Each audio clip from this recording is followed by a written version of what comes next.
Entre 19h30, François de Brigade. Bonsoir à toutes, bonsoir à tous. Un garage dans l'espace conçu en partie près de Charleroi, l'usine Sonaca de Gosselies. L'entreprise apportera son expertise pour la conception d'un prototype d'usine de l'espace nommé Starfab. Il n'y a pas encore d'ouvriers dans cette usine en apesanteur, mais les progrès sont immenses. Isabelle Groutars. Voici à quoi devrait ressembler la future usine de l'espace, la Starfab, une sorte de grand entrepôt automatisé qui permettra de réparer des satellites ou de gérer les déchets spatiaux. Les sociétés belges Sonaca et Space Application Services participeront à la conception d'un prototype à plus de 2 millions d'euros, un défi majeur pour l'avenir de la conquête de l'espace. Ce qu'on veut faire demain, c'est pouvoir directement assembler les satellites dans l'espace. Alors il y a plusieurs objectifs majeurs.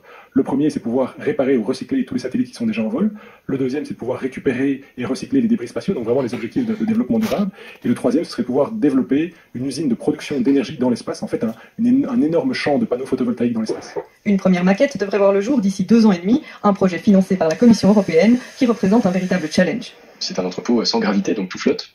Et puis c'est un entrepôt en orbite, donc c'est-à-dire que tout mouvement à l'intérieur de l'entrepôt, on va imaginer un robot par exemple, qui se déplace, s'il appuie sur le sol pour avancer, lui il va avancer, mais action-réaction, le sol va reculer. Mais action-réaction, le sol va reculer. En réaction, le sol va reculer. Donc le module va bouger.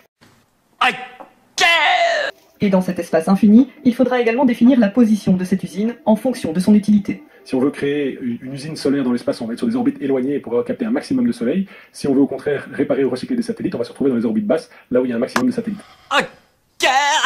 En parallèle, l'entreprise Carolo Sonaca vient aussi d'être désignée par une société canadienne pour développer un nouveau bras pour la future station lunaire de la NASA. De quoi faire de notre petit pays un acteur de taille dans le développement aérospatial.